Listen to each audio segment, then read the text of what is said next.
All right, we are coming up on 8 o'clock.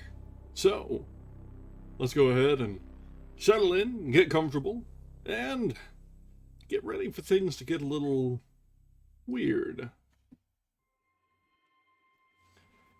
Welcome back. This is a bit of our in-between day. We're on a slight moratorium. We just finished up Bram Stoker's Dracula. It's back in the VODs if you didn't catch all those episodes. And before we get into anything hefty, I want to be able to make sure things line up properly.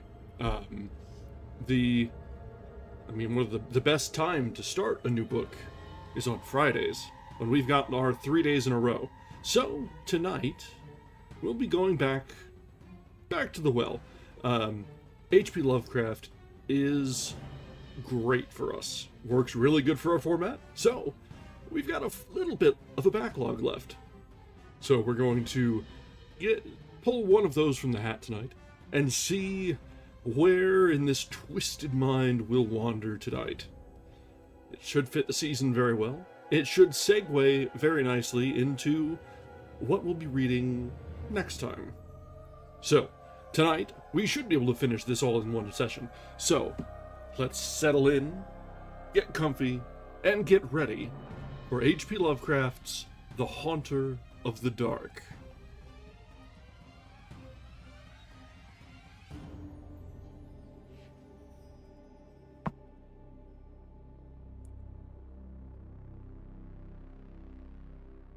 I have seen the dark universe yawning, where the black planets roll without aim, where they roll in their horror, unheeded, without knowledge or luster or name. Nemesis. Cautious investigators will hesitate to challenge the common belief that Robert Blake was killed by lightning, or by some profound nervous shock derived from an electrical discharge. It is true that the window he faced was unbroken, but nature has shown herself capable of many freakish performances. The expression on his face may easily have arisen from some obscure, muscular source, unrelated to anything he saw, while the entries in his diary are clearly the result of a fantastic imagination aroused by certain local superstitions, and by certain old matters he had uncovered. As for the anomalous conditions at the deserted church on Federal Hill, the shrewd analyst is not slow in attributing them to some charlatanry, conscious or unconscious, with at least some of which Blake was secretly connected. For after all, the victim was a writer and painter wholly devoted to the field of myth, dream, terror, and superstition, and avid in his quest for scenes and effects of a bizarre, spectral sort. His earlier stay in the city, a visit to a strange old man as deeply given to occult and forbidden lore as he, had ended amidst death and flame, and it must have been some morbid instinct which drew him back from his home in Milwaukee. He may have known of the old stories, despite his statements to the contrary in the diary, and his death may have nipped in the bud some stupendous hoax destined to have a literary reflection.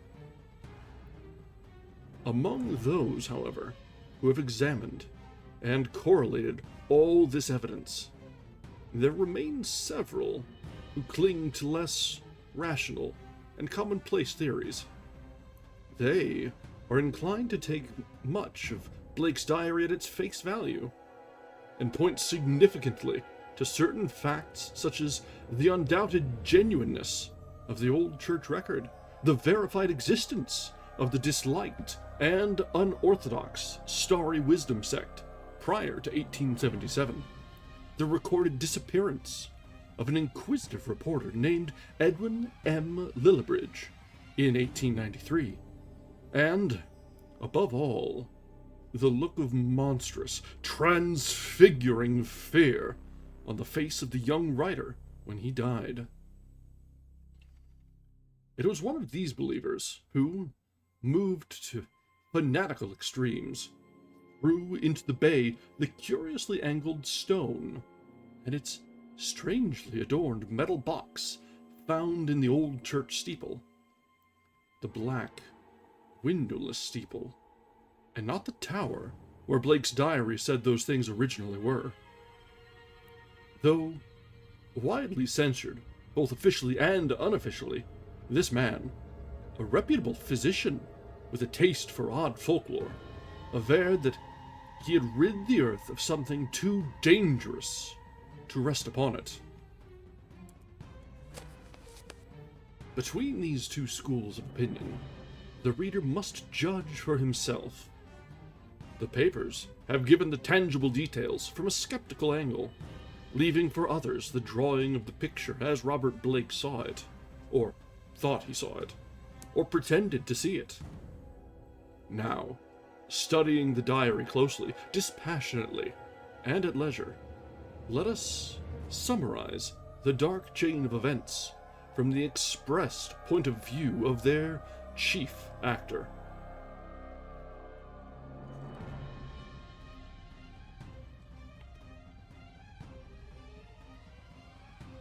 Young Blake returned to Providence in the winter of 1934-35, taking the upper floor of a venerable dwelling in a grassy court off College Street. On the crest of the great eastward hill, near the Brown University campus, and behind the marble John Hay Library, was a cozy and fascinating place, in a little garden oasis of village-like antiquity, where huge, friendly cats sunned themselves atop a convenient shed. The square Georgian house had a monitor roof, classic doorway with fan carving, small paned windows, and all the other earmarks of early 19th century workmanship. Inside were 6-paneled doors, wide floorboards, a curving colonial staircase, white Adam period mantels, and a rear set of rooms 3 steps below the general level. Blake's study, a large southwest chamber, overlooked the front garden on one side, while its west windows, before one of which he had his desk, faced off from the brow of the hill and commanded a splendid view of the lower town's outspread roofs, and of the mystical sunsets that flamed behind them. On the far horizon were the open countryside's purple slopes. Against these, some 2 miles away, rose the spectral hump of Federal Hill, bristling with huddled roofs and steeples, whose remote outlines wavered mysteriously, taking fantastic forms as the smoke of the city swirled up and enmeshed them. Blake had a curious sense that he was looking upon some unknown, ethereal world which might, or might not, vanish in a dream, if ever he tried to seek it out and enter it in person. Having sent home for most of his books, Blake bought some antique furniture suitable to his quarters, and settled down to write and paint, living alone and attending to the simple housework himself. His studio was in a north attic room, where the panes of the monitor roof furnished admirable lighting. During that first winter, he produced 5 of his best-known short stories: The Burrower Beneath, The Stairs in the Crypt, Shagai, In the Vale of Pnath, and The Feaster from the Stars, and painted 7 canvases, studies of nameless, unhuman monsters, and profoundly alien, non-terrestrial landscapes.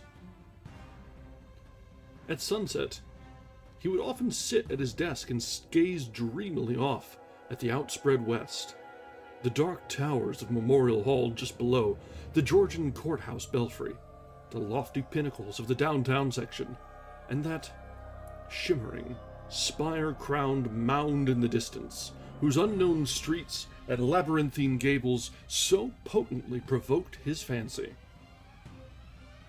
From his few local acquaintances, he learned that the far-off slope was a vast Italian quarter, though most of the houses were remnants of older Yankee and Irish days. Now and then he would train his field glasses on that spectral, unreachable world beyond the curling smoke, picking out individual roofs and chimneys and steeples, and speculating upon the bizarre and curious mysteries they might house. Even with optical aid, Federal Hill seemed somehow alien, fabulous, and linked to the unreal, intangible marvels of Blake's own tales and pictures. The feeling would persist long after the hill had faded into the violet, lamp-starred twilight, and the courthouse floodlights and the red industrial trust beacon had blazed up to make the night grotesque.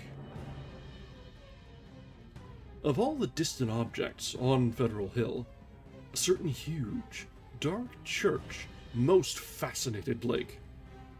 It stood out with especial distinctness at certain hours of the day, and at sunset, the great tower and tapering steeple loomed blackly against the flaming sky.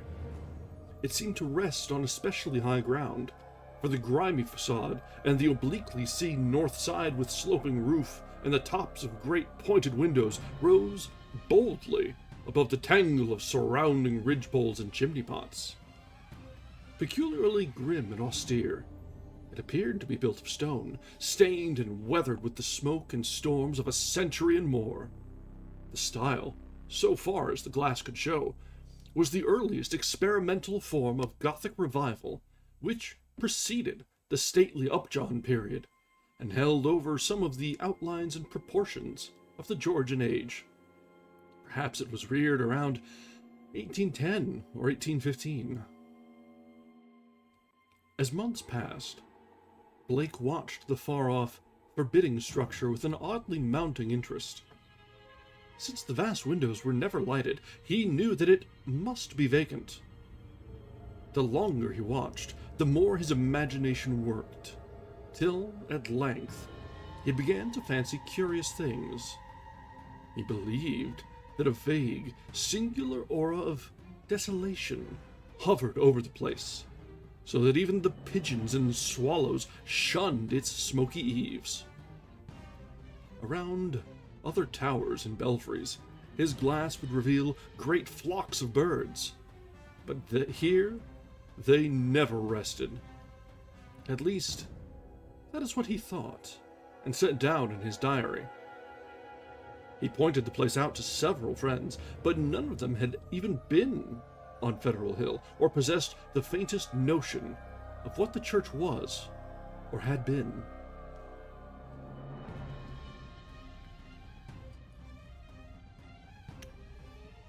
I always love coming back to Lovecraft. The way he sets the stage and sort of builds the environment is really fantastic.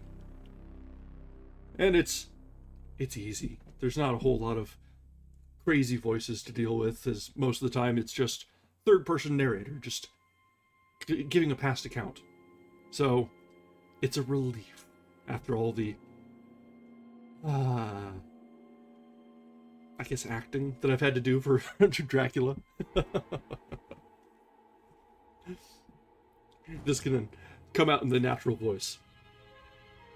Alright, continuing on.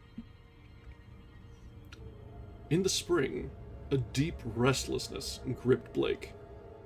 He had begun his long-planned novel, based on a supposed survival of the witch cult in Maine, but was strangely unable to make progress with it. More and more he would sit at his westward window and gaze at the distant hill and the black, frowning steeple shunned by the birds. When the delicate leaves came out on the garden boughs, the world was filled with a new beauty, but Blake's restlessness was merely increased. It was then that he first thought of crossing the city and climbing bodily up that fabulous slope into the smoke-wreathed world of dream. Late in April, just before the eon-shadowed Walpurgis time, Blake made his first trip into the unknown. Plodding through the endless downtown streets and the bleak, decayed squares beyond, he came finally upon the ascending avenue of century-worn steps, sagging Doric porches, and blear-paned cupolas, which he felt must lead to the long-known, unreachable world beyond the mists. There were dingy blue and white street signs, which meant nothing to him, and presently he noted the strange, dark faces of the drifting crowds, and the foreign signs over curious shops in brown, decade-weathered buildings. Nowhere could he find any of the objects he had seen from afar, so that once more he half fancied that the federal hill of that distant view was a dream world, never to be trod by living human feet. Now and then, a battered church facade or crumbling spire came in sight, but never the blackened pile that he sought. When he asked a shopkeeper about a great stone church, the man smiled and shook his head, though he spoke English freely. As Blake climbed higher, the region seemed stranger and stranger, with bewildering mazes of brooding brown alleys leading eternally off to the south. He crossed 2 or 3 broad avenues, and once thought he glimpsed a familiar tower. Again he asked a merchant about the massive church of stone, and this time he could have sworn that the plea of ignorance was feigned.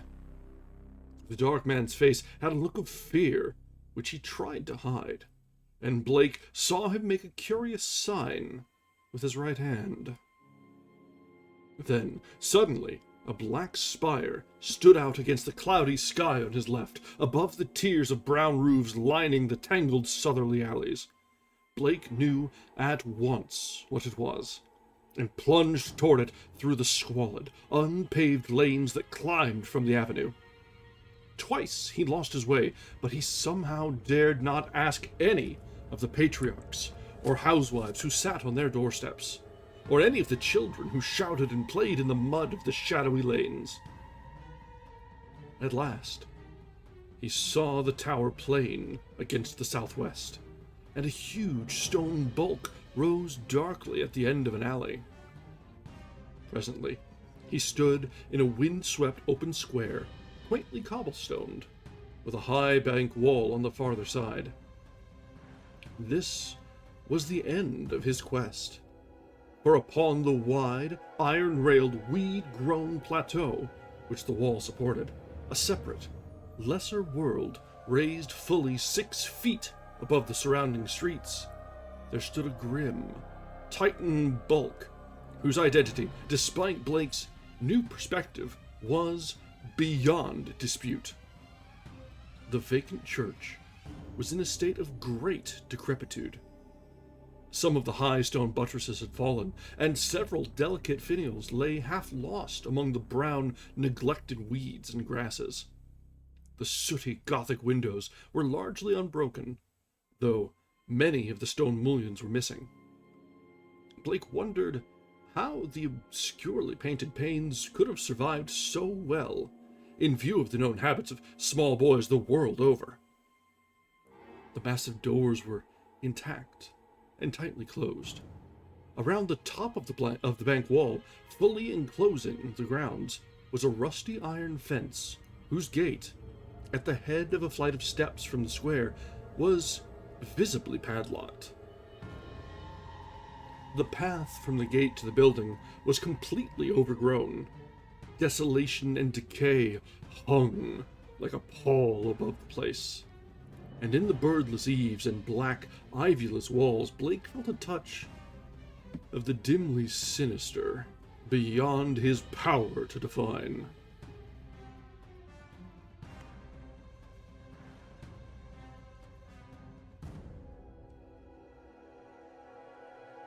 There were very few people in the square, but Blake saw a policeman at the northerly end and approached him with questions about the church. He was a great, wholesome Irishman, and it seemed odd that he would do little more than make the sign of the cross and mutter that people never spoke of that building. When Blake pressed him, he said very hurriedly that the Italian priests warned everybody against it, vowing that a monstrous evil had once dwelt there and left its mark. He himself had heard dark whispers of it from his father, who recalled certain sounds and rumors from his boyhood. There had been a bad sect there in the old days, an outlaw sect that called up awful things from some unknown gulf of night. It had taken a good priest to exorcise what had come, though there did be those who said that merely the light could do it. If Father O'Malley were alive, there would be many the thing he could tell, but now there was nothing to do but let it alone. It hurt nobody now, and those that owned it were dead or far away.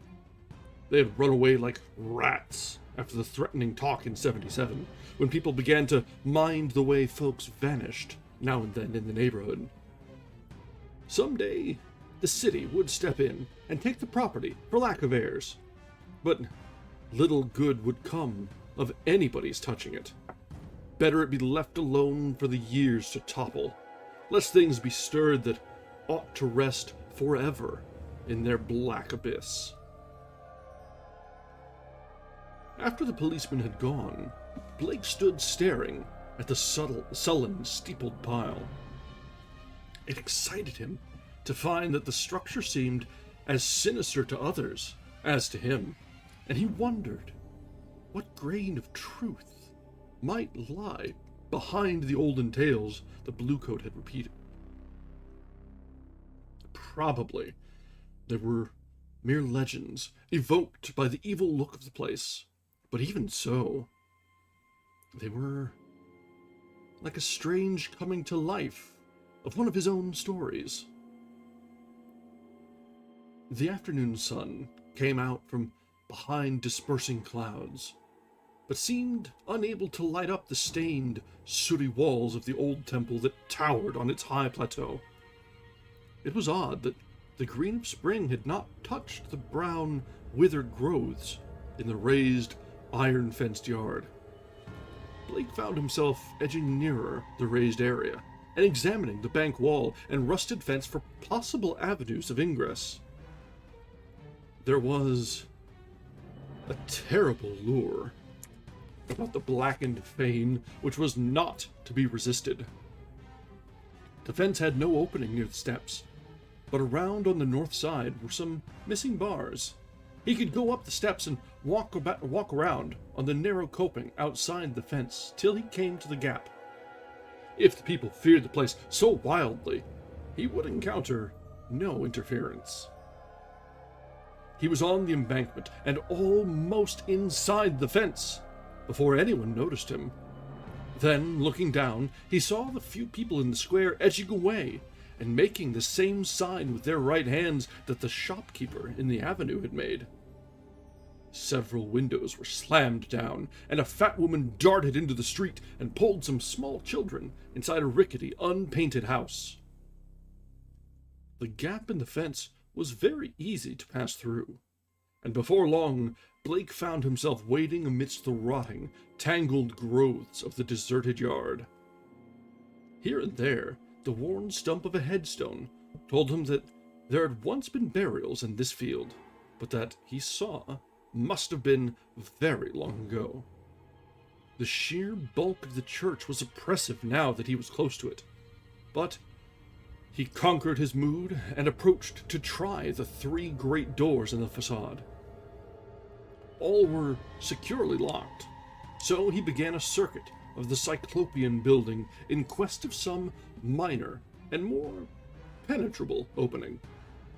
Even then, he could not be sure that he wished to enter that haunt of desertion and shadow. Yet the pull of its strangeness dragged him on automatically. A yawning and unprotected cellar window in the rear furnished the needed aperture. Peering in, Blake saw a subterranean gulf of cobwebs and dust faintly lit by the western sun's filtered rays. Debris, old barrels, and ruined boxes and furniture of numerous sorts met his eye, though over everything lay a shroud of dust which softened all sharp outlines. The rusted remains of a hot air furnace showed that the building had been used and kept in shape as late as mid-Victorian times. Acting almost without conscious initiative, Blake crawled through the window and let himself down to the dust-carpeted and debris-strewn concrete floor. The vaulted cellar was a vast one, without partitions, and in a corner, far to the right, amid dense shadows, he saw a black archway, evidently leading upstairs. He felt a peculiar sense of oppression at being actually within the great spectral building, but kept it in check as he cautiously scouted about, finding a still intact barrel amid the dust, and rolling it over to the open window to provide for his exit. Then, bracing himself, he crossed the wide, cobweb-festooned space toward the arch. Half choked with the omnipresent dust and covered with ghostly gossamer fibers, he reached and began to climb the worn stone steps which rose into the darkness. He had no light, but groped carefully with his hands. After a sharp turn, he felt a closed door ahead, and a little fumbling revealed its ancient latch. It opened inward, and beyond it, he saw a dimly illumined corridor, lined with worm-eaten paneling.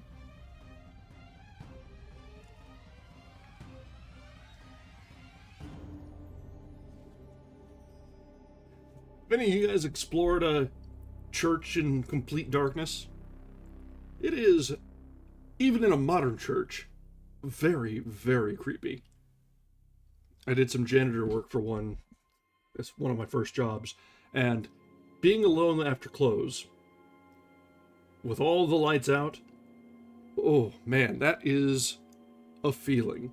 Whether you're in the sanctuary, where it just feels wrong to be so completely in the dark, or wandering through the hallways as you're going by the offices and classrooms. Oh. Something primal about that. Oh, that could be a lot of fun. Old abandoned places, or after dark, just wandering through and seeing what was left behind, pieces of lives that are littered the urban cityscape. That could be fun. Alright. Once on the ground floor, Blake began exploring in a rapid fashion. All the inner doors were unlocked, so that he freely passed from room to room.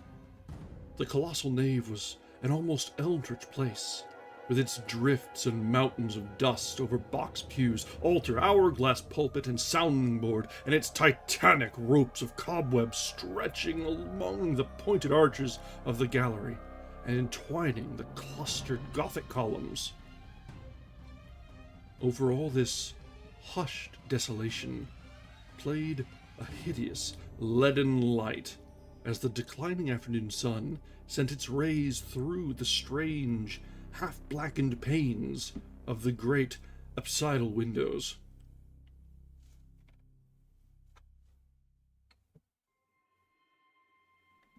The paintings on the windows were so obscured by soot that Blake could scarcely decipher what they represented.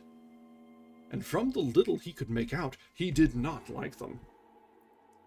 The designs were largely conventional, and his knowledge of obscure symbolism told him much concerning some of the ancient patterns.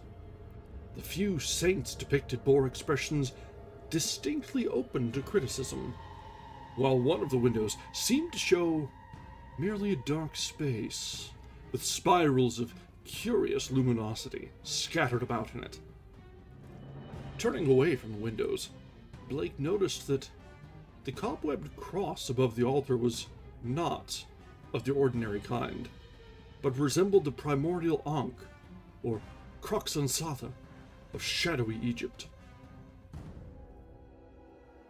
In a rear vestry room, beside the apse, Blake found a rotting desk and ceiling-high shelves of mildewed, disintegrating books.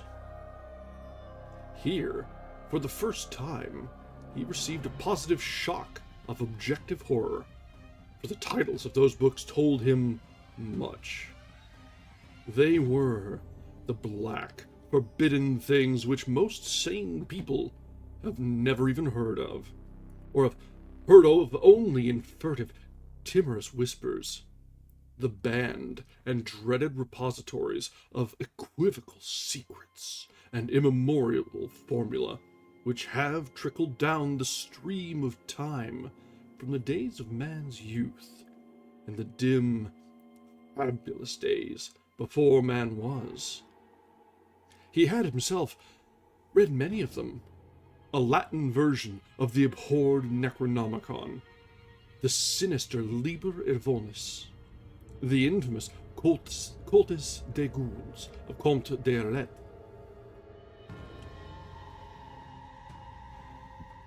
the Anaspreclichen Kulten of von Junts, and old Ludwig Prinz Hellish de Vermis Mysteries.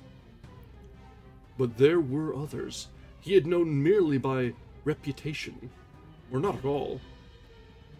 The Narcotic Manuscripts, the Book of Xian, and a crumbling volume in wholly unidentifiable characters, yet with certain symbols and diagrams shudderingly recognizable to the occult student.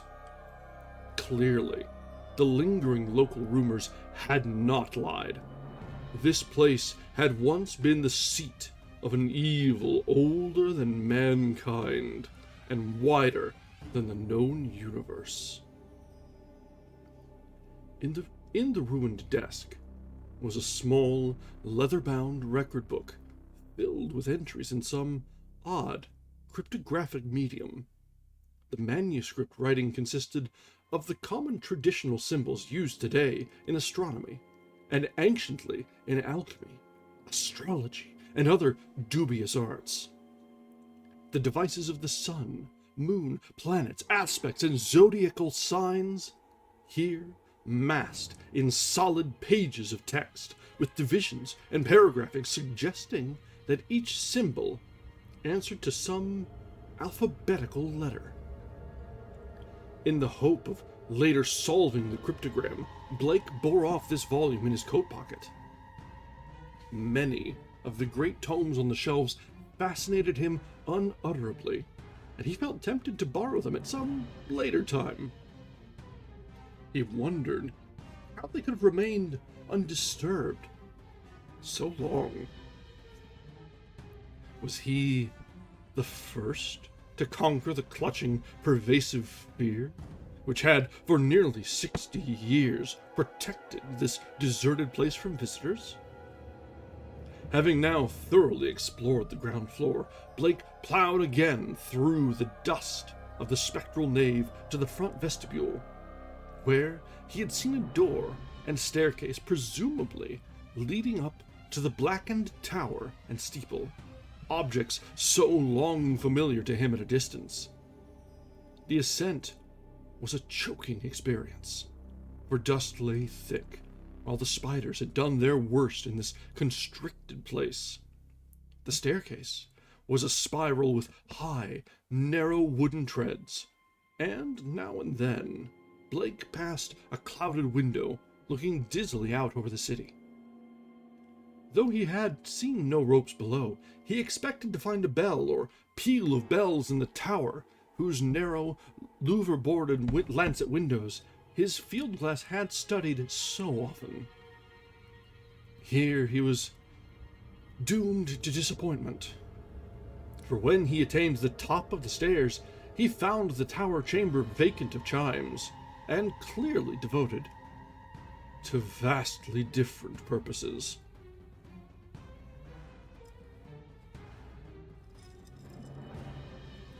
Yeah, wandering into a mannequin storage has got to be super trippy.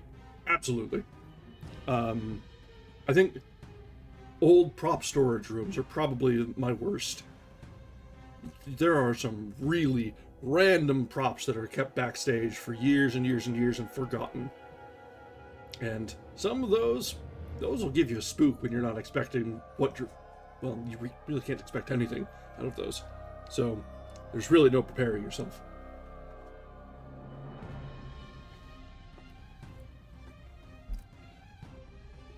The room, about 15 feet square, was faintly lighted by 4 lancet windows, one on each side, which were glazed within their screening of decayed louver boards. These had been further fitted with tight, opaque screens, but the latter were now largely rotted away. In the center of the dust-laden floor rose a curiously angled stone pillar, some 4 feet in height and 2 in average diameter, covered on each side with bizarre, crudely incised and wholly unrecognizable hieroglyphs. On this pillar rested a metal box of peculiarly asymmetrical form, its hinged lid thrown back, and its interior holding what looked beneath the decade-deep dust to be an egg-shaped or irregularly spherical object, some 4 inches through. Around the pillar, in a rough circle, were 7 high-backed Gothic chairs, still largely intact, while behind them, ranging along the dark-paneled walls, were 7 colossal images of crumbling, black-painted plaster, resembling, more than anything else, the cryptid, carven megaliths of mysterious Easter Island. In one corner of the cobwebbed chamber, a ladder was built into the wall, leading up to the closed trap door of the windowless steeple above. As Blake grew accustomed to the feeble light, he noticed odd bas-reliefs on the strange open box of yellowish metal. Approaching, he tried to clear the dust away with his hands and handkerchief, and saw that the figurines were of a monstrous and utterly alien kind, depicting entities which, though seemingly alive, resembled no known life form ever evolved on this planet. The 4-inch seeming sphere turned out to be a nearly black, red-striated polyhedron with many irregular flat surfaces. Either a very remarkable crystal of some sort, or an artificial object of carved and highly polished mineral matter. It did not touch the bottom of the box, but was held suspended by means of a metal band around its center, with 7 queerly designed supports extending horizontally to angles of the box's inner wall near the top. This stone, once exposed, exerted upon Blake an almost alarming fascination.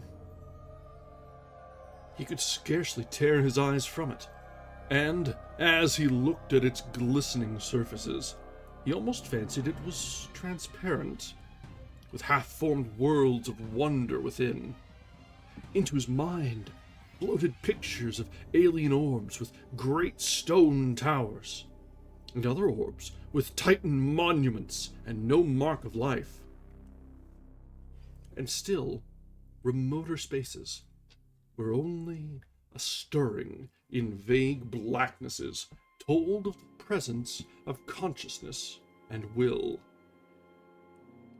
When he did look away, it was to notice a somewhat singular mound of dust in the far corner, near the ladder to the steeple. Just why it took his attention he could not tell, but something in its contours carried a message to his unconscious mind. Plowing toward it, and brushing aside the hanging cobwebs as he went, he began to discern something grim about it. hand and handkerchief soon revealed the truth, and Blake gasped with a baffling mixture of emotions. It was a human skeleton, and it must have been there for a very long time. The clothing was in shreds, but some buttons and fragments of cloth bespoke a man's gray suit.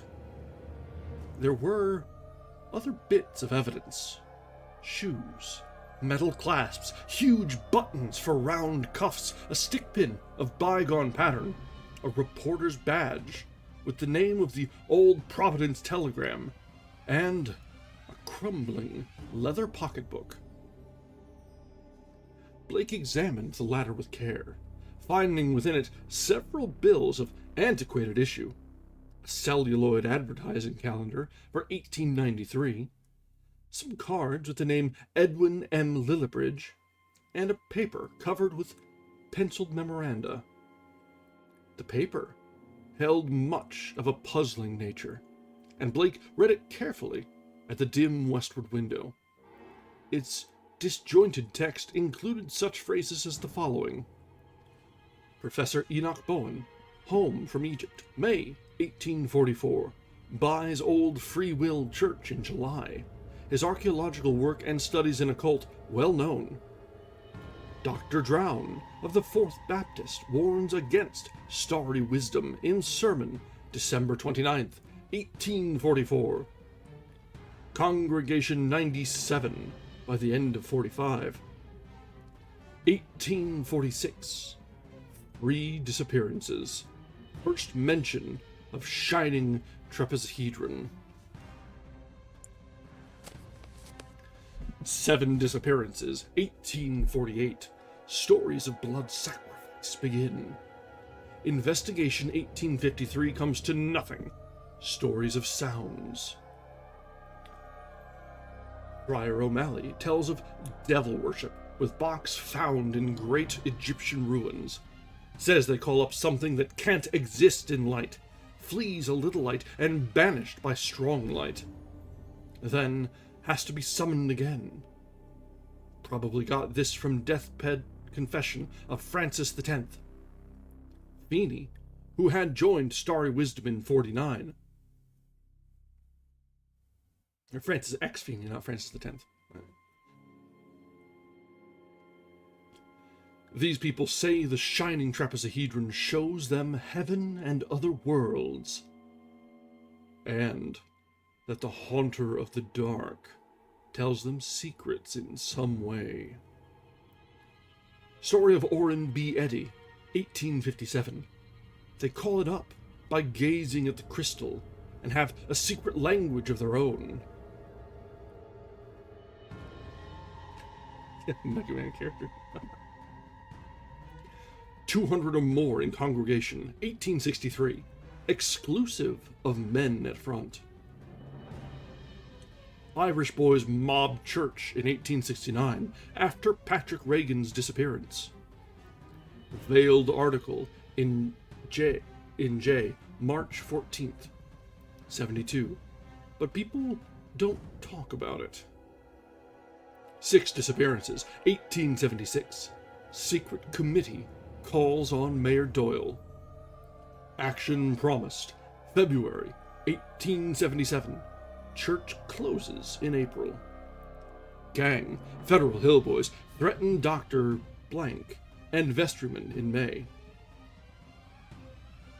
181 persons leave city before end of 77. Mention no names. Ghost stories begin around 1880. Try to ascertain truth of report that no human being has entered church since 1877. Ask Lanigan for photograph of place taken 1851. And it trails off here.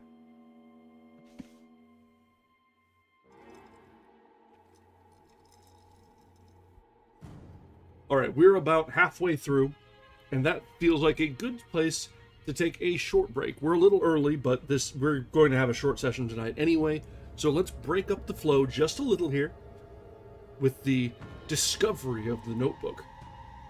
and the ominous running of events.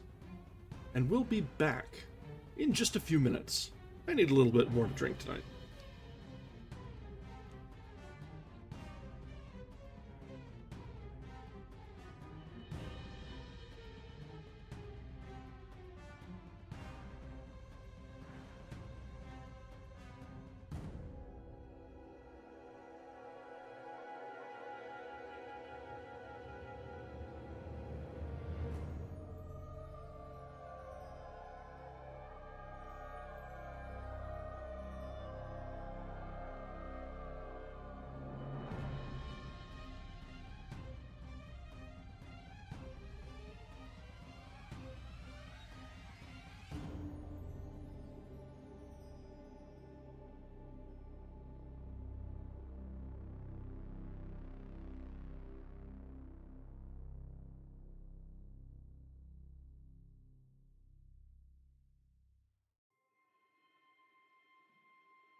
Alright. Let's switch this back, and while we're at it, let's update the drink label here, because one of the, I'd say, chief benefits of being a grumpy old man VTuber is I can have scotch on a Tuesday night and not feel guilty whatsoever. I'll take my wins where I can find them.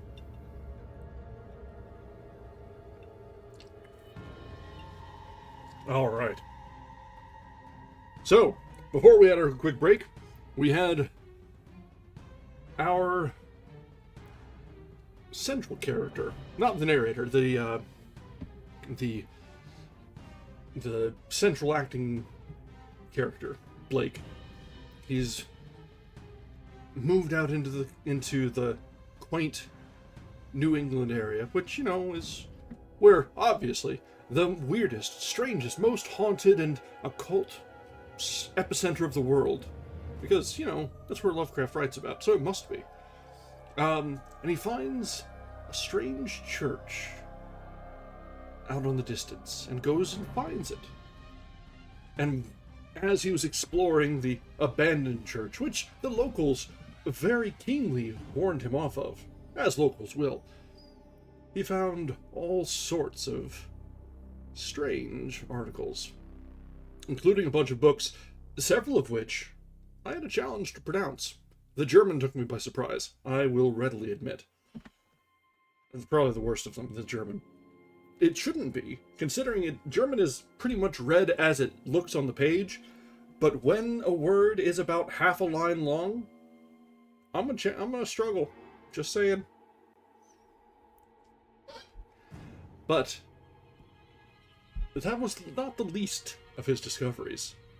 He found a strange very badly shaped dice.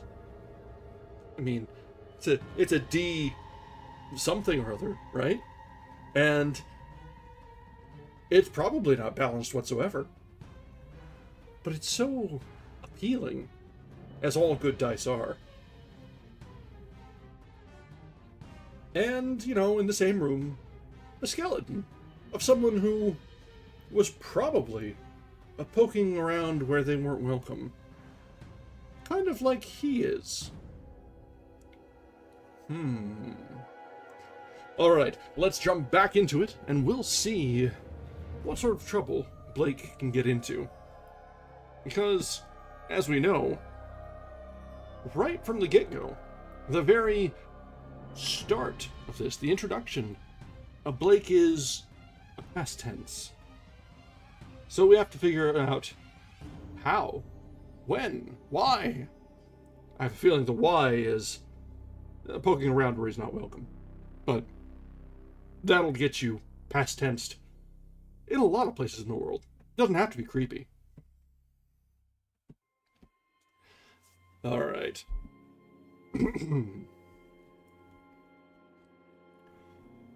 Restoring the paper to the pocketbook and placing the latter in his coat, Blake turned to look down at the skeleton in the dust. The implications of the notes were clear, and there could be no doubt but that this man had come to the deserted edifice 42 years before in quest of a newspaper sensation, which no one else had been bold enough to attempt. 42, huh? I see.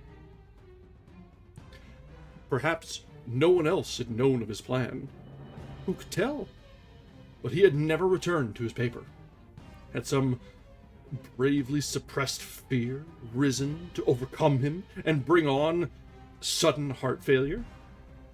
Blake stooped over the gleaming bones and noted their peculiar state. Some of them were badly scattered, and a few seemed oddly dissolved at the ends. Others were strangely yellowed, with a vague suggestions of charring. This charring extended to some of the fragments of clothing. The skull was in a very peculiar state, stained yellow, and with a charred aperture in the top, as if some powerful acid had eaten through the solid bone. What had happened to the skeleton during its 4 decades of silent entombment here, Blake could not imagine. And we have here an image from the original printing that I was prepared for today. Ciao. So, we see the room here.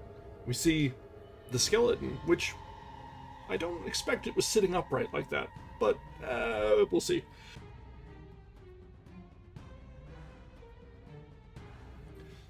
But see Blake poking around and finding more than he was expecting in an old abandoned church. This is all not really what you would expect to find in any of the denominations that I'm familiar with. They got some weird flavors of Protestant out there in New England, I guess.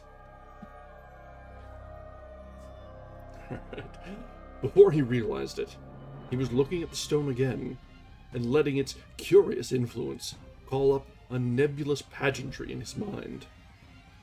He saw processions of robed, hooded figures whose outlines were not human, and looked on endless leagues of desert lined and with carved, sky-reaching monoliths.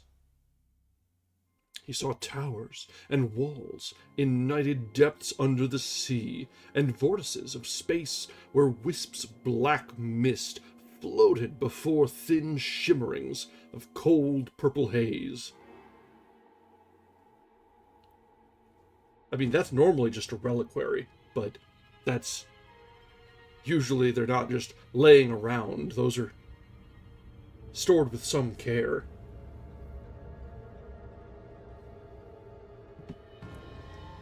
And beyond all else, he glimpsed an infinite gulf of sheer darkness,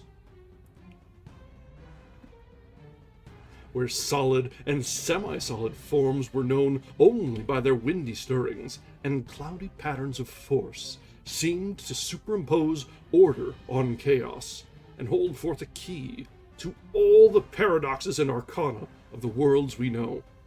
Hey, I'm old, I just know things. Then, all at once, the spell was broken by an access of gnawing, indeterminate panic fear. Blake choked and turned away from the stone, conscious of some formless, alien presence close to him, and watching him with horrible intentness. He felt entangled with something which was not in the stone, but which had looked through it at him, something which would ceaselessly follow him with a cognition that was not physical sight. Plainly, the place was getting on his nerves, as well it might in view of his gruesome find. The light was waning, and since he had no illuminant with him, he knew he would have to be leaving soon. It was then, in the gathering twilight, that he thought he saw a faint trace of luminosity in the crazily angled stone. He had tried to look away from it, but some obscure compulsion drew his eyes back. There was a subtle phosphorescence, or was there a subtle phosphorescence of radioactivity about the thing? What was it that the dead man's notes had said concerning a shining trapezohedron? What, anyway, was this abandoned lair of cosmic evil? What had been done here? And what might still be lurking in the bird-shunned shadows? It seemed now as if an elusive touch of fetor had arisen somewhere close by, though its source was not apparent. Blake seized the cover of the long open box and snapped it down. It moved easily on its alien hinges, and closed completely over the unmistakably glowing stone. At the sharp click of that closing, a soft stirring sound seemed to come from the steeple's eternal blackness overhead. Beyond the trapdoor, rats, without question, the only living things to reveal their presence in this accursed pile since he had entered it. And yet, that stirring in the steeple frightened him horribly, so that he plunged almost wildly down the spiral stairs, across the ghoulish nave, into the vaulted basement, out amidst the gathering dusk of the deserted square, and down through the teeming, fear-haunted alleys and avenues of Federal Hill, toward the sane central streets and the home-like brick sidewalks of the college district. During the days which followed, Blake told no one of his expedition. Instead, he read much in certain books, examined long years of newspaper files downtown, and worked feverishly at the cryptogram in that leather volume from the cobwebbed vestry room. The cipher, he soon saw, was no simple one, and, after a long period of endeavor, he felt sure that its language could not be English, Latin, Greek, French, Spanish, Italian, or German. Evidently, he would have to draw upon the deepest wells of his strange erudition. Every evening, the old impulse to gaze westward returned, and he saw the black steeple as of yore amongst the bristling roofs of a distant and half fabulous world.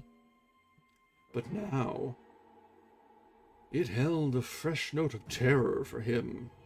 He knew the heritage of evil lore it masked, and with the knowledge, his vision ran riot in queer new ways. The birds of spring were returning, and as he watched their sunset flights, he fancied they avoided the gaunt, lone spire as never before. When a flock of them approached it, he thought they would wheel and scatter in panic confusion, and he could guess at the wild twitterings which failed to reach him across the intervening miles.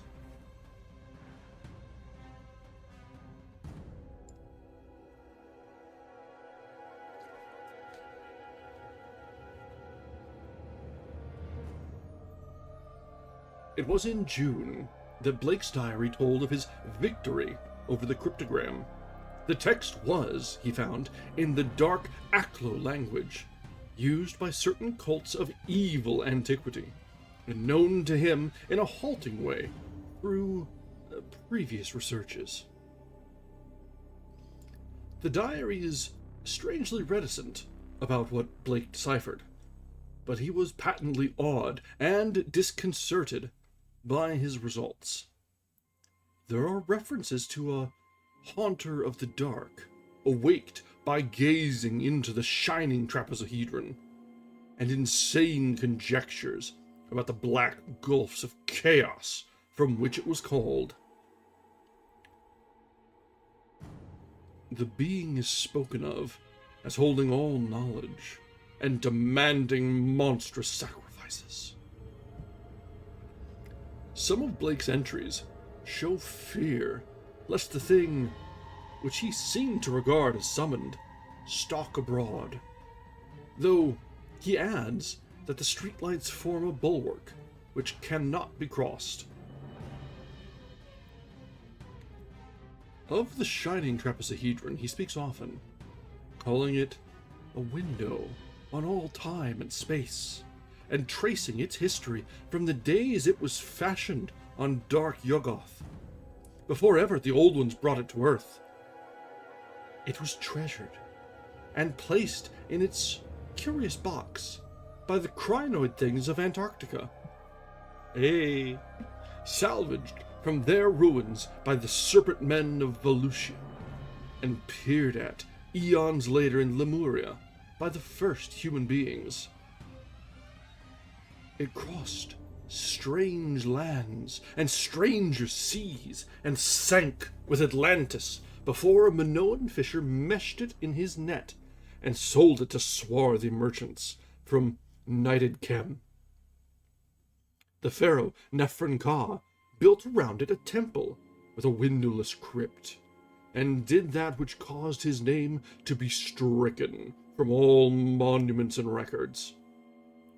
Then it slept in the ruins of that evil fane which the priests and the new pharaoh destroyed, till the delver's spade once more brought it forth to curse mankind. Early in July, the newspapers oddly supplement Blake's entries, though in so brief and casual a way that only the diary has called general attention to their contribution. It appears that a new fear had been growing on Federal Hill since a stranger had entered the dreaded church. The Italians whispered of unaccustomed stirrings and bumpings and scrapings in the dark, windowless steeple, and called on their priests to banish an entity which haunted their dreams. Something, they said, was constantly watching at a door to see if it were dark enough to venture forth.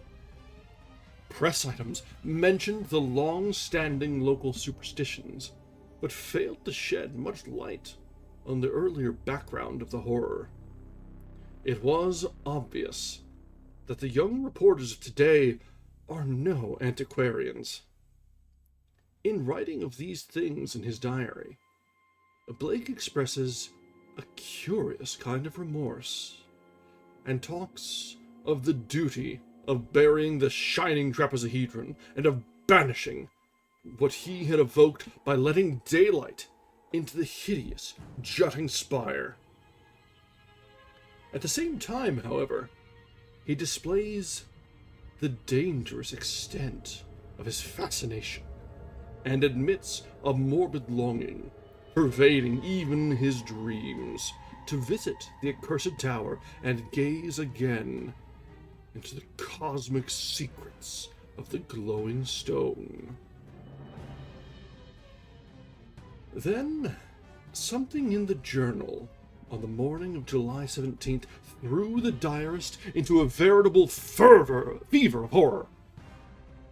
It was only a variant of the other half-humorous items about the Federal Hill restlessness, but to Blake, it was somehow very terrible indeed.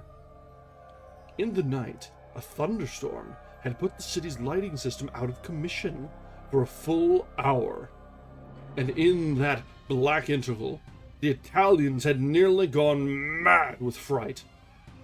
Those living near the dreaded church had sworn that the thing in the steeple had taken advantage of the street lamp's absence and gone down into the body of the church, flopping and bumping around in a viscous, altogether dreadful way.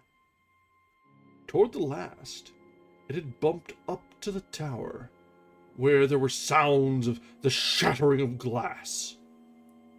It could go wherever the darkness reached, but light would always send it fleeing. When the current blazed on again, there had been a shocking commotion in the tower, for even the feeble light trickling through the grime-blackened louver-boarded windows was too much for the thing. It had bumped and slithered up into its tenebrous steeple just in time, for a long dose of light would have sent it back into the abyss whence the crazy stranger had called it.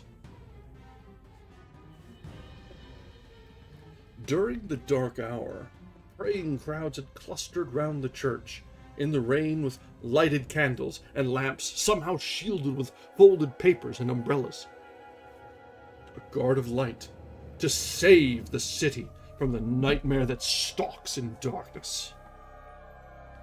Once, those nearest the church declared the outer door had rattled hideously. But even this was not the worst.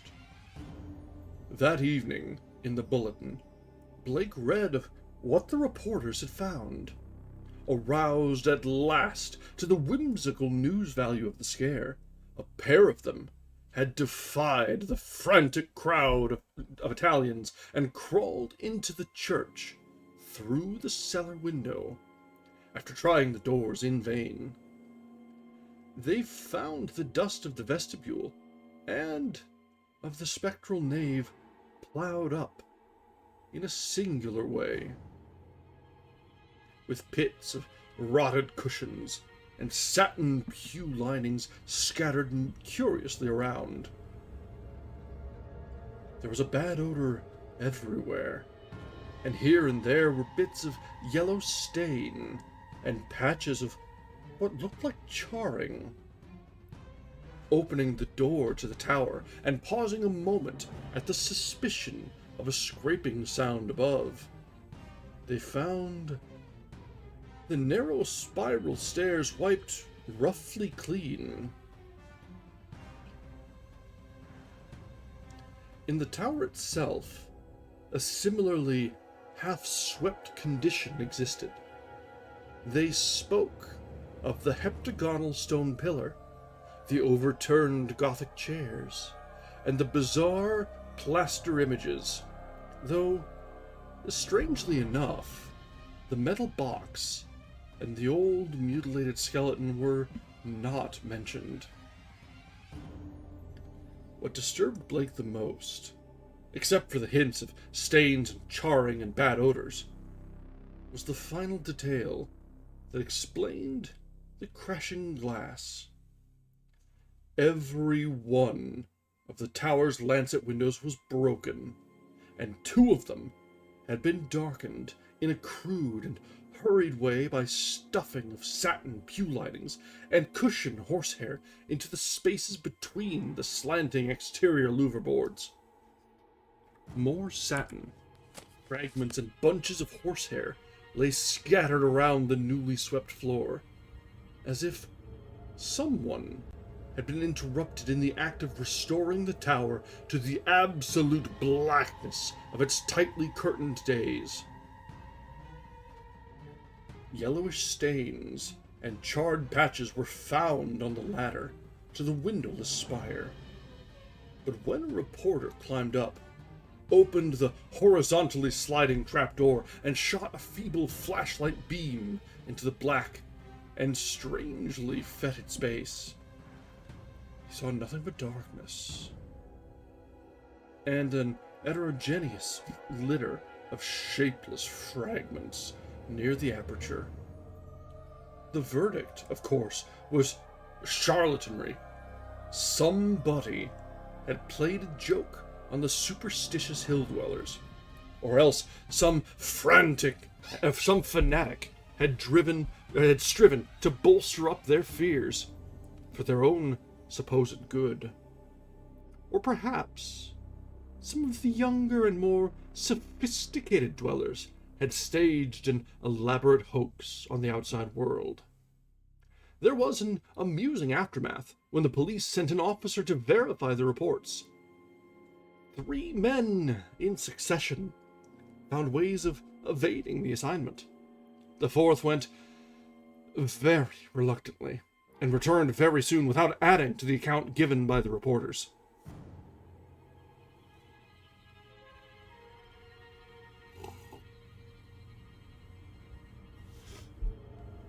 You know what, I'm kind of sympathizing with the Haunter of the Dark here. As I look beside me to my blackout curtains and think, some leaks around the edges. Maybe I should get those tidied up. Although, we are finally getting to the time of year where the sun is setting at a reasonable hour. I will never forgive daylight savings time. It is the worst. The absolute worst.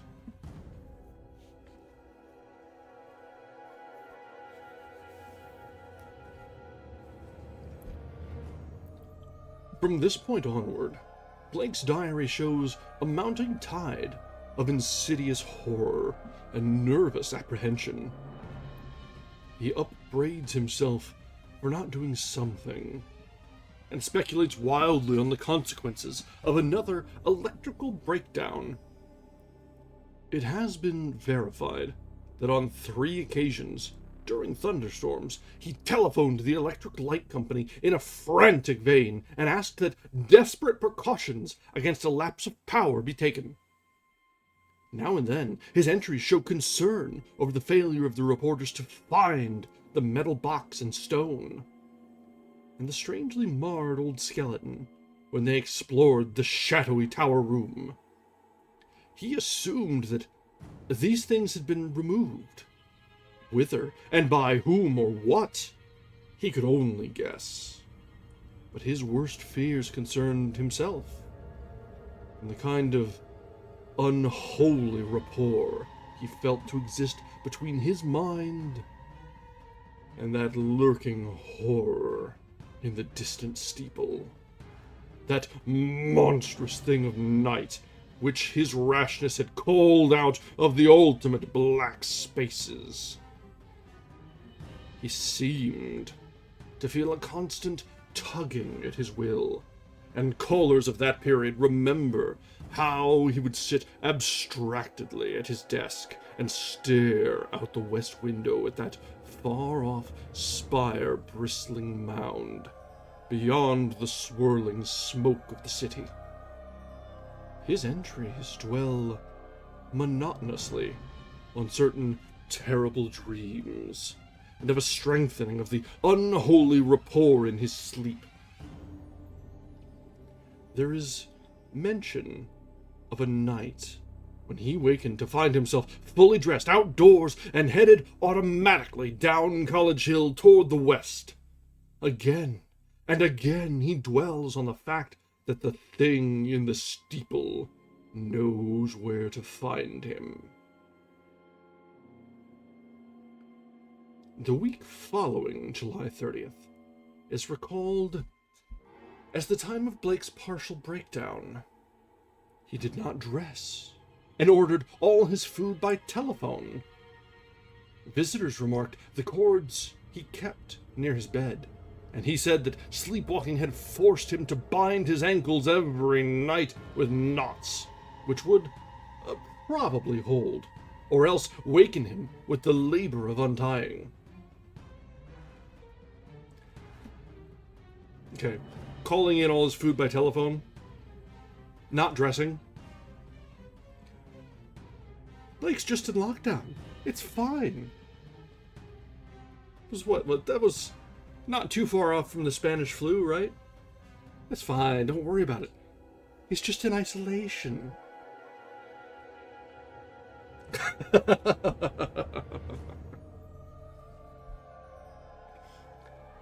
In his diary, he told of the hideous experience which had brought the collapse. After retiring on the night of the 30th, he had suddenly found himself groping about in an almost black space. All he could see were short, faint, horizontal streaks of bluish light. But he could smell an overpowering fetor and hear a curious jumble of soft, furtive sounds above him. Whenever he moved or stumbled over something, and at each noise, there would come a sort of answering sound from above. A vague stirring, mixed with the cautious sliding of wood on wood. Once, his groping hands encountered a pillar of stone with a vacant top, whilst later he found himself clutching the rungs of a ladder built into the wall and fumbling his uncertain way upward towards some region of intenser stench, where a hot, searing blast beat down against him. Before his eyes, a kaleidoscopic range of phantasmal images played, all of them dissolving at intervals into the picture of a vast, unplumbed abyss of night, wherein whirled suns and worlds of an even profounder blackness. He thought of the ancient legends of ultimate chaos, at whose center sprawls the blind idiot god Azathoth, lord of all things, encircled by his flopping horde of mindless and amorphous dancers, and lulled by the thin, monotonous piping of a demoniac flute held in nameless paws. Then, a sharp report from the outer world broke through his stupor and roused him to the unutterable horror of his position. What it was, he never knew. Perhaps it was some belated peal from the fireworks heard all summer on Federal Hill as the dwellers hail their various patron saints, or the saints of their native villages in Italy. In any event, he shrieked aloud, dropped frantically from the ladder, and stumbled blindly across the obstructed floor of the almost lightless chamber that encompassed him. He knew instantly where he was, and plunged recklessly down the narrow spiral staircase, tripping and bruising himself at every turn. There's a nightmare flight through a vast, cobwebbed nave whose ghostly arches reached up to realms of leering shadow. A sightless scramble through a littered basement, a climb to regions of air and streetlights outside, and a mad racing down a spectral hill of gibbering gables, across a grim, silent city of tall black towers, and up the steep eastward precipice to his own ancient door. On regaining consciousness in the morning, he found himself lying on his study floor, fully dressed. Dirt and cobwebs covered him, and every inch of his body seemed sore and bruised. When he faced the mirror, he saw that his hair was badly scorched, with a trace of strange, evil odor seemed to cling to his outer clothing. It was then that his nerves broke down. Thereafter, lounging exhaustedly about in a dressing gown, he did little but stare from his west window, shiver at the threat of thunder, and make wild entries in his diary.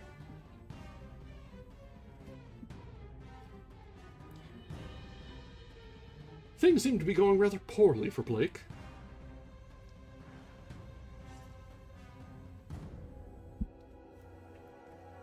You know, a little nervous breakdown, anxiety attack, sleepwalking, random strange smells on your upper half, and singed hair.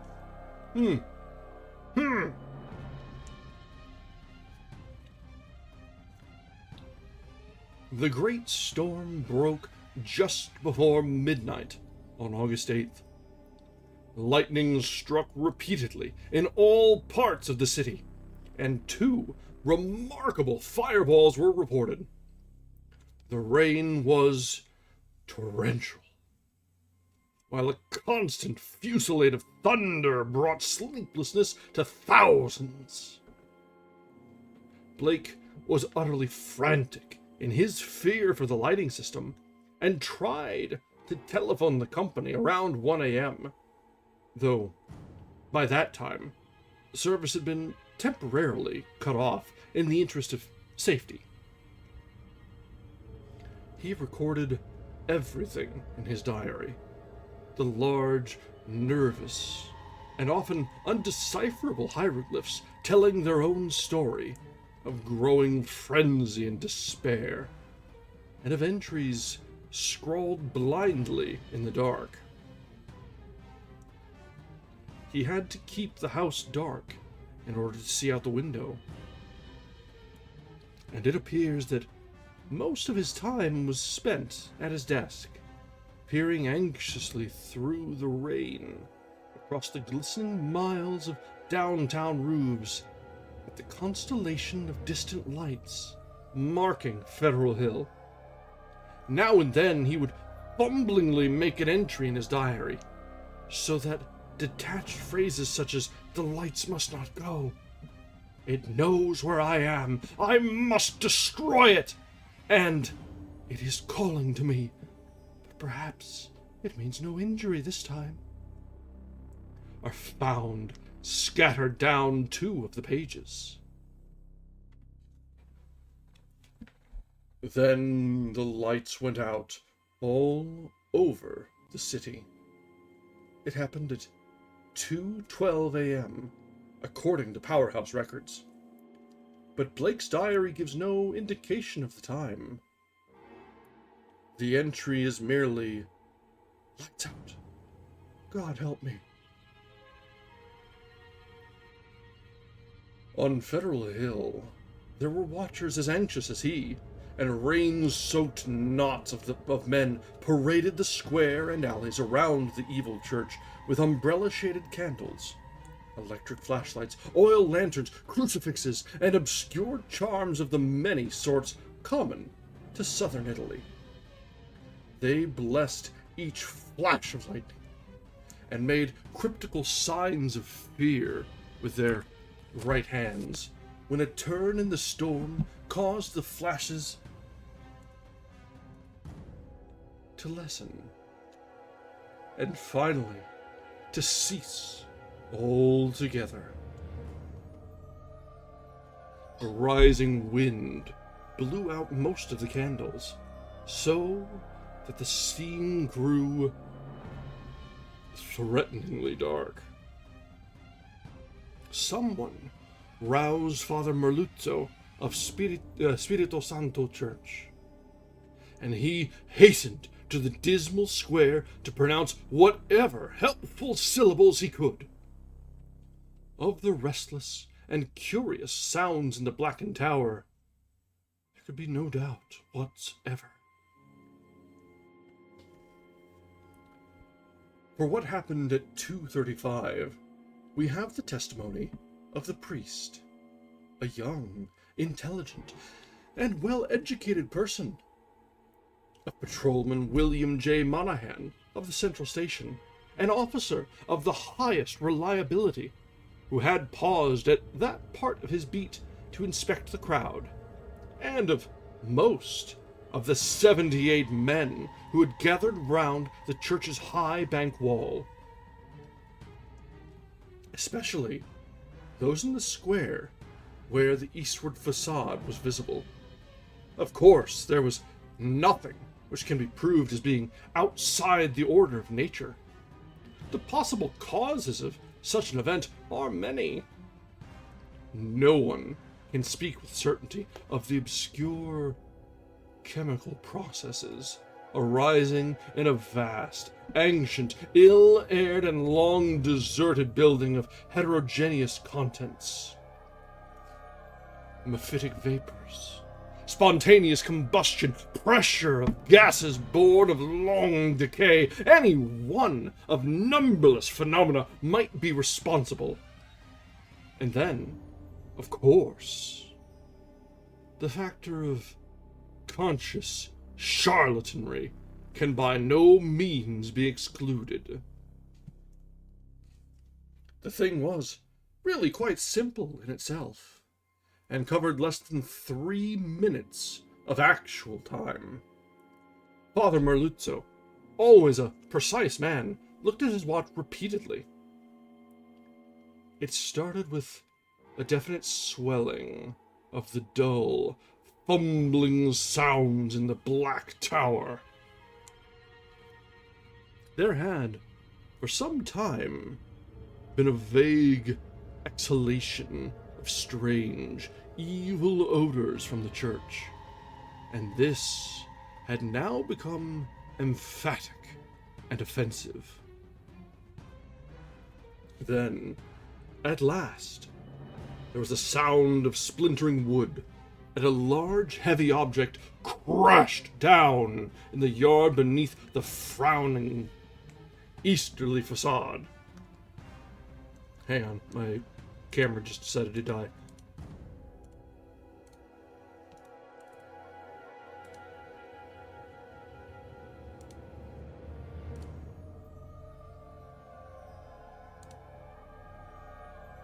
That hasn't happened in a while. Interesting.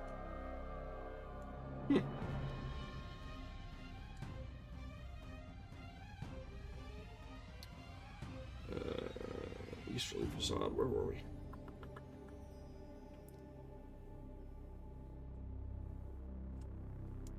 The tower was invisible now that the candles would not burn.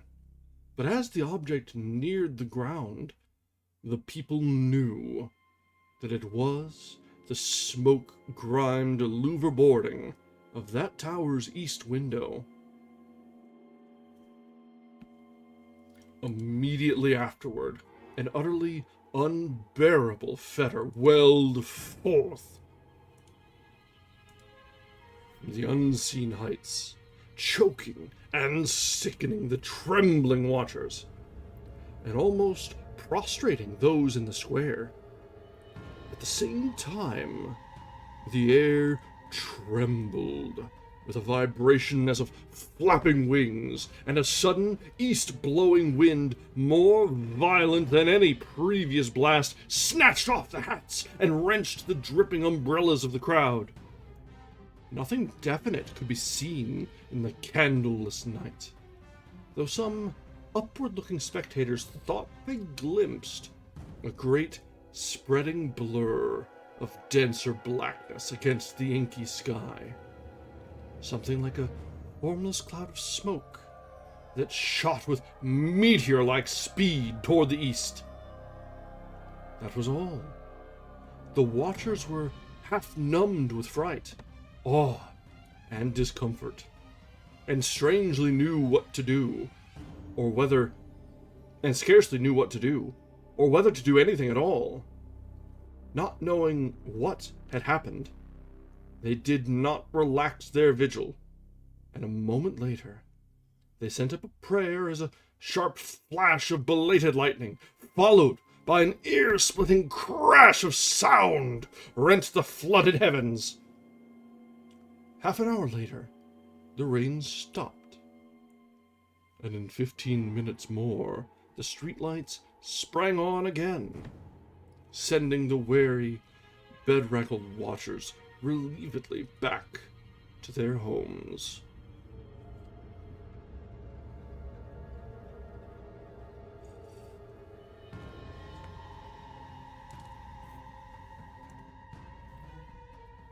The next day's papers gave these matters minor mention in connection with the general storm reports. It seems that the great lightning flash and deafening explosion which followed the Federal Hill occurrence were even more tremendous farther east, where a burst of the singular fetor was likewise noticed. The phenomenon was most marked over College Hill, where the crash awaked all the sleeping inhabitants and led to a bewildered round of speculations. Of those who were already awake, only a few saw the anomalous blaze of light near the top of the hill, or noticed the inexplicable upward rush of air which almost stripped the leaves from the trees and blasted the plants in the gardens. It was agreed that the lone, sudden lightning bolt must have struck somewhere in this neighborhood, though no trace of its striking could afterward be found. A youth in the Tau Omega fraternity house thought he saw a grotesque and hideous mass of smoke in the air just as the preliminary flash burst. But his observation has not been verified.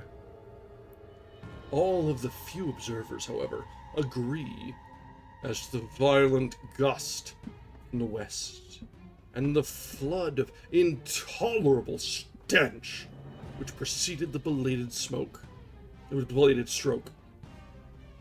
Whilst evidence concerning the momentary burned odor after the stroke is equally general. These points were discussed very carefully because of their probable connection with the death of Robert Blake. Students in the Psi Delta house, whose upper rear windows looked into Blake's study, noticed the blurred white face at the westward window on the morning of the 9th, and wondered what was wrong with the expression. When they saw the same face in the same position that evening, they felt worried and watched for the lights to come up in his apartment. Later they rang the bell of the darkened flat, and finally had a policeman force the door. The rigid body sat bolt upright at the desk by the window, and when the intruders saw the glassy, bulging eyes and the marks of stark, convulsive fright on the twisted features, they turned away in sickened dismay. Shortly afterward, the coroner's physician made an examination, and, despite the unbroken window, reported electrical shock, or nervous tension induced by an electrical discharge, as the cause of death. The hideous expression he ignored altogether, deeming it a not improbable result of the profound shock as experienced by a person of such abnormal imagination and unbalanced emotions. He deduced these latter qualities from the books, paintings, and manuscripts found in the apartment, and from the blindly scrawled entries in the diary on the desk. Blake had prolonged his frenzied jottings to the last, and the broken-pointed pencil was found clutched in his spasmodically contracted right hand. Leave it to a doctor to completely disregard anything that might be a malady to someone who is mentally unwell. That's just typical, right? Some things are timeless.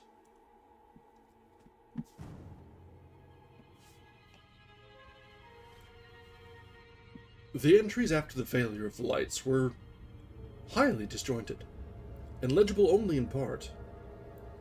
From them, certain investigators have drawn conclusions differing greatly from the materialistic official verdict. But such speculations have little chance for belief among the conservative. The case of these imaginative theorists has not been helped by the action of superstitious Dr. Dexter, who threw the curious box in angled stone, an object certainly self-luminous, as seen in the black windowless steeple where it was found, into the deepest channel of Narragansett Bay. Excessive imagination and neurotic unbalance on Blake's part, aggravated by knowledge of the evil bygone cult whose startling traces he had uncovered, form the dominant interpretation given those final, frenzied jottings. These are the entries, or all that can be made of them. Before we move on to the entries, I must make comment that while some things never change, some things flip entirely on their heads. The comment here by Lovecraft, or by the narrator, that the conservative wouldn't believe these fanciful ideas, wouldn't take in for the potential fake news, is absolutely absurd these days, as the conservative is the first to pick up on the bullshittery and take it as gospel truth.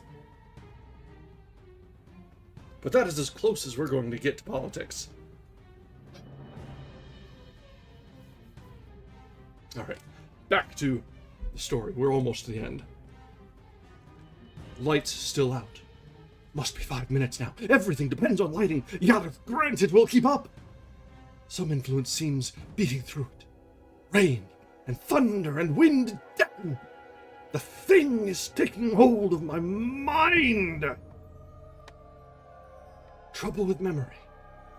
I see things I never knew before.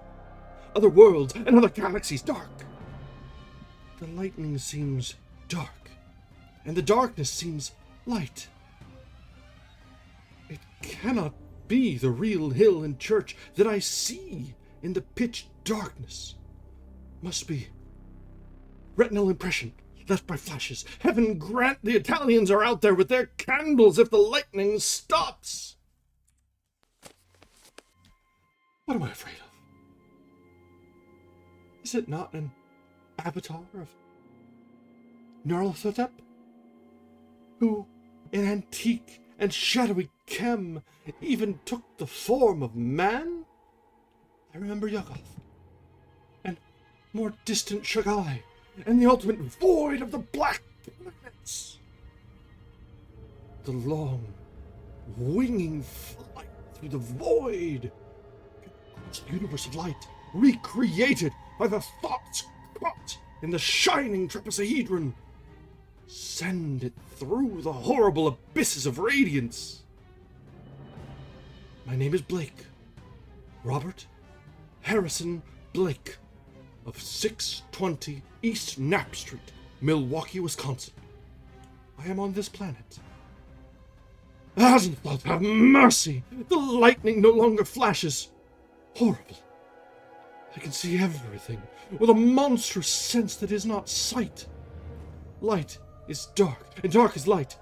Those people on the hill, guard, candles and charms, they're priests. Sense of distance gone. Far is near, and near is far. No light, no glass. See that steeple, window, that tower, window can hear. Roderick Usher, I'm mad or going mad. The thing is stirring and fumbling in the tower. I am it, and it is I. I want to get out. Must get out and unify the forces. It knows where I am. I am Robert Blake. But I see the tower in the dark. There's a monstrous odor. Senses transfigured, boarding at that tower window, cracking and giving way. Yeah, I see it. Coming here. Hell, wind, titan blur, black wings! Yogg-Sothoth, save me! The three-lobed, burning eye!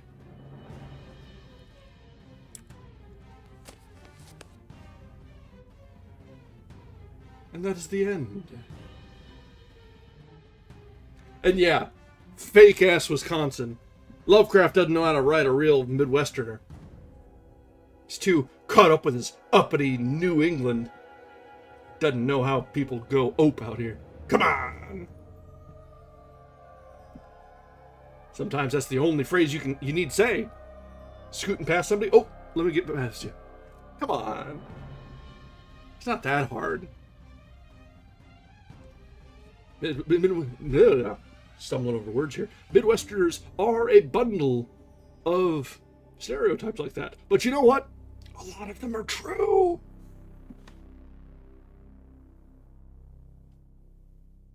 Okay, so joking aside, that was a very tense ending. The sudden shift, what we got from Blake's perspective there. Ooh. That fits the season perfectly right there. And the sudden abrupt end with no explanation, no elucidation of what it was, just gone, done, ended. Perfect. You have to imagine, as this was originally written, it was coming out in periodicals. Well, it was all written in one story, but it was written in the Weird Tales, I think it was, which is a collection of short stories. But you'd be reading this with no context whatsoever, and it would just end. There'd be nothing before, nothing after, just boom. And moving on to the next story by another author. I mean, yeah, I'm probably about it's a long day trip to Milwaukee, but I'm in range. I'm a little outside the region, so it's a bit of a trek, but yeah. Once you realistically, once you go about 6 hours to the east of the Rockies, and you go round about the edge of Lake Erie or so, you're in the Midwest. Everything between those, ope is universal. Doesn't matter where you're at. Chicago, Indianapolis, Milwaukee, Iowa, Nebraska. You're in the Midwest, brother. Just as long as you don't go too far south.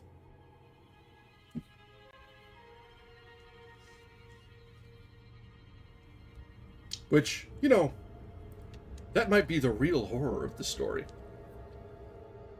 Brother, I'm with you. Don't go to Nebraska. A family went to Nebraska, blew an engine outside of Omaha. Like, nothing good comes out of Nebraska. Cost me money to get him a rental out.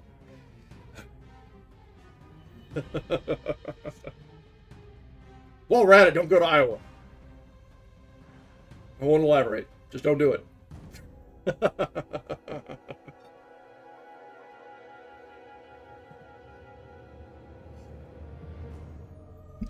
Midwest might be flyover country for good reason.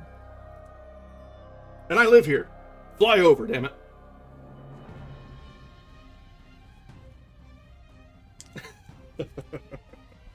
Oh, man.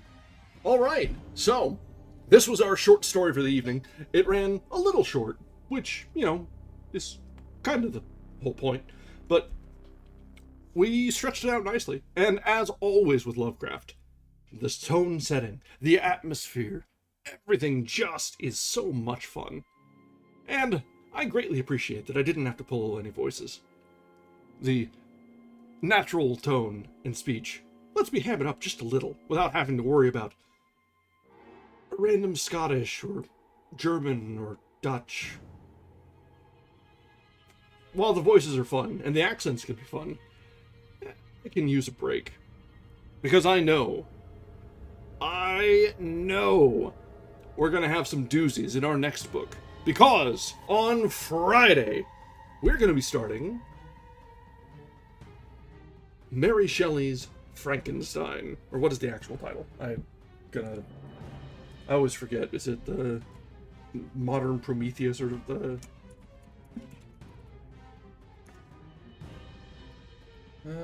yeah, Frankenstein or the Modern Prometheus.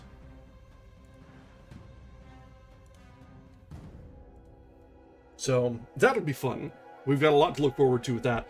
We are in the thick of the spooky season, and we're going from classic to classic, with a little bit in between of also classic? I don't know. Lovecraft's not really a classic, but he's a household name, at least. Kind of peek into the troubled mind there. But so yeah, that's the plan for the remainder of the month. We'll be reading Frankenstein, and I think it'll probably take us... It's obviously shorter than Dracula was, so we don't have a whole lot to worry about there. And if we time it right, on Halloween, Friday the 31st, we might pull out some Edgar Allan Poe, because outside of, like, classical monsters, I can't think of anybody who's better fitted to the season than Poe. So, that's the plans for the coming weeks, and that's all I've got planned for tonight. So, let's go ahead and wrap up just a little early tonight. I enjoyed this story a lot. I always enjoy coming back to Lovecraft. It's a fun read. There's not too much real thinking to happen. The drama plays out on its own. The atmosphere sets itself. And it's just nice to be able to finish something in a night. Definitely. It is interesting that YouTube decided that we've done enough Lovecraft, or the way I titled it, something, that our playlist for the Lovecraft short stories and Lovecraft mythos in general has been classified as a podcast automatically. Which brings to mind that maybe I should classify our overall because I with every reading I do 2 playlists. I do one specific playlist for the book, or in the case of someone who does prolific short stories like Lovecraft, one for the author. And then I have a second playlist that is all of our readings, just from start to finish, running from oldest to newest. I should probably classify that big playlist as a podcast as well. It might get some different viewership. And it's, it's a good format. But then again, I guess podcasts you're not really supposed to listen to in sequence, are you? You know what? I probably could. It'd be interesting. I wonder, I should look into that. Because I keep all my... Do I have all my... Ooh, do I have all of my logs? I may have trimmed some. And now I have to look. Because those were getting pretty long. Stream output. Yeah, it looks like I have back to March. What did we read in March? Toward the beginning, but not all the way. But that's an idea. I could probably just collect the streams for each given book and upload those as well. That could be fun. Bring in some additional people. I'd probably need to do some editing, at least for the beginning and the end, to make sure things are trimmed up. It sounds like a little bit of work, but not too bad. That could be fun.